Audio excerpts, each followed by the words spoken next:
Eh bien, voici que nous arrivons à notre dernière candidate. Elle attend son tour depuis bien longtemps déjà. On enchaîne sans transition ? Oui, ça me semble bien. Nous appelons donc sans plus attendre Diane Devez, doctorante à l'INSA Rennes et à l'Institut de recherche en informatique et systèmes aléatoires, qui travaille sur l'interaction basée sur l'avatar en réalité virtuelle. Diane, le chrono va partir, à ton signal. Imaginez que vous puissiez devenir le personnage d'un jeu vidéo ou un super-héros. Moi, par exemple, j'aimerais bien devenir Wonder Woman. Eh bien ça, c'est possible grâce à la réalité virtuelle. On nous met un casque sur la tête, on arrive dans un monde en 3D où nous avons un tout nouveau corps, qu'on appelle un avatar. Mais ce n'est pas comme enfiler un costume. Là, on remplace complètement notre vrai corps par un corps virtuel, de la tête aux pieds. Donc, mon premier but, lié à la psychologie, c'est de voir si nous avons l'impression que c'est notre vrai corps, si nous nous approprions le personnage. Seulement, je veux aller plus loin que ça. Je veux que cet avatar soit utile. C'est bien d'accepter le corps, mais je veux étudier l'aspect plus technique. Il faut que nous puissions interagir, c'est-à-dire réaliser des actions via cet avatar. Par exemple, attraper des objets, ou voler, comme Wonder Woman. Mais normalement, nous ne sommes pas capables de voler.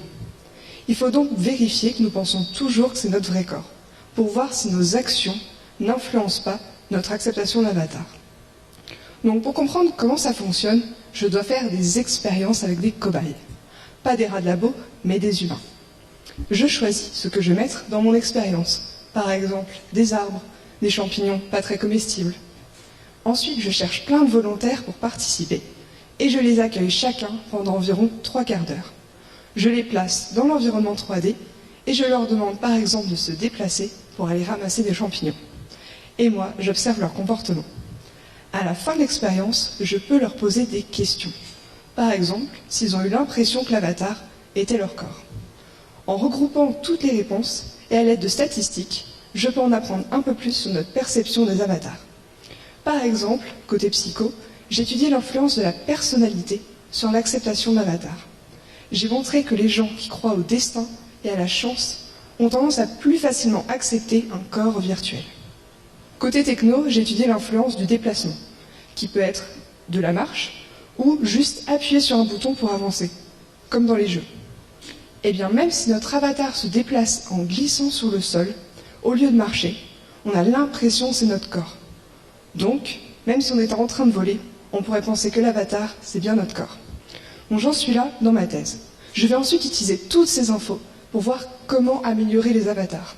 Quels conseils je pourrais donner à des développeurs en réalité virtuelle, que ce soit dans des applications sérieuses, comme le traitement de phobie, ou plus fun, comme les jeux vidéo ou le cinéma immersif.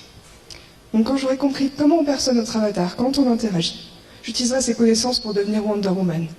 Et là, trop facile d'inventer la prochaine génération d'avatars. Merci. Merci Diane.